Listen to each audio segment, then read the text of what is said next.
This lens is so good, I had to buy 2 copies. Today we're talking about the Light Lens Lab 50mm f2 Elcan. It's smaller than the DR, it's smaller than the version 5, and in fact it's one of my smallest 50mm lenses for M-mount. The Elcan has been glued to my Leica M3 and other film cameras for the last 6 months, so coming up are lots of sample photos, film and digital. I'll share some behind the scenes clips and I'll give you a quick overview so you know a bit about this lens. Hey guys, Matt here from MrLeica.com. So yes, after buying the M-mount version of the Elcan 6 months ago, I was gutted when they sold out of the LTM mount version. Thankfully, Light Lens Lab produced another batch of LTM and M-mount lenses in various finishes, so if you want to grab one before they sell out, I'll put a link below. As mentioned, to date, the Elcan's normally glued to my film cameras, so I haven't shot it much on digital. Now I've got 2 copies, I can shoot it on both film and digital during the same shoots.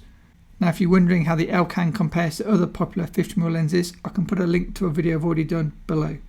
You may also recognise the M3 from the recent Olympus versus M3 shootout video. Okay, lens spec. If you're not interested in lens spec, feel free to skip ahead to the model shoots and videos, photos. But before we do that, for those who are interested, let's give you a bit more information. So as mentioned, the reason I love this lens so much is the size. Look at it compared to other popular 50mm lenses and it's just so much smaller. It's just amazing for my overseas photo shoots. The Elcan gives you half-stop aperture clicks and it goes in the opposite direction to normal Leica lenses because it was military spec to match Nikon. The Elcan has a focus tab as well, so this lens is really easy to use, say if you're wearing gloves. It's super smooth to operate, the same as a Leica lens, and it's got a close focus distance of 0.7 meters. The Elcan doesn't come with a lens hood, but you can use standard A42 hoods and standard 39mm filters. Okay, onto the photos. Oh, actually, before we do, I just want to say a huge thanks to my amazing Patrons. Patreon is the platform where I share additional content. I can put a link below. Okay, so first let's look at digital photos. So these are shot with the Elcan on the Leica SL, and then I just added either a colour or black and white Mr. Leica preset. I can put some links below if you're interested in presets. I often use the Elcan on my overseas photo shoots because it's just small and easy to carry. Here you can see me using my favourite pocket LED panel and the really small tripod. I can put all the details below if you're interested.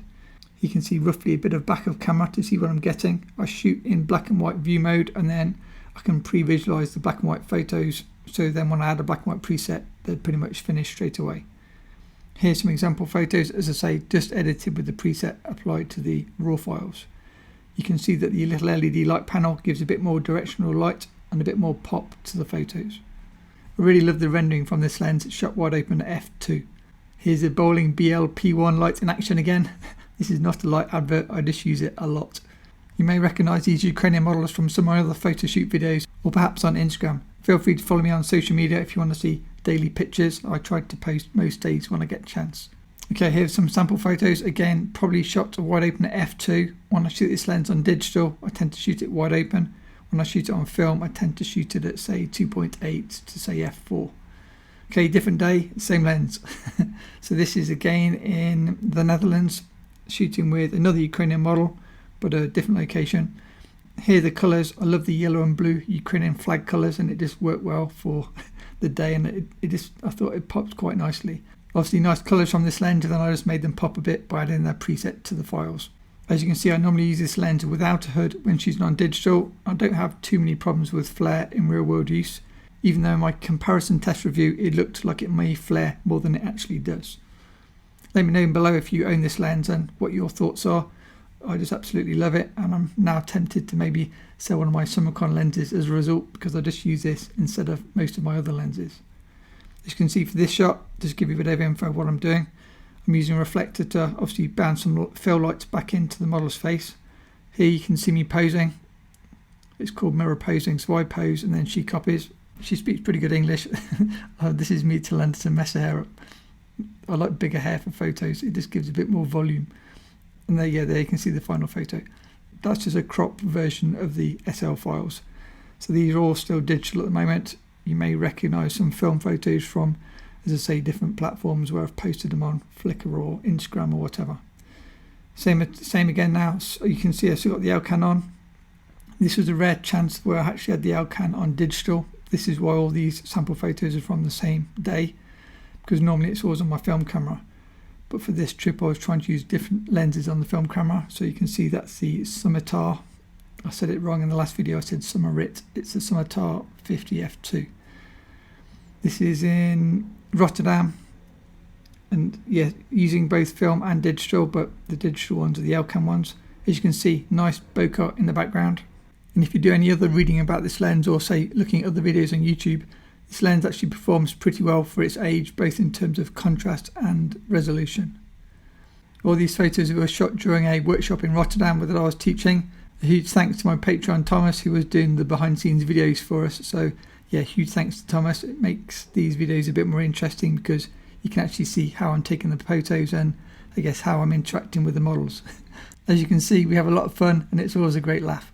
Again, here's some sample photos. You see good contrast. Obviously I've made them pop a bit with my presets, but yeah, these are just some like behind the scenes fun pictures. I just kept shooting even though she was laughing her head off.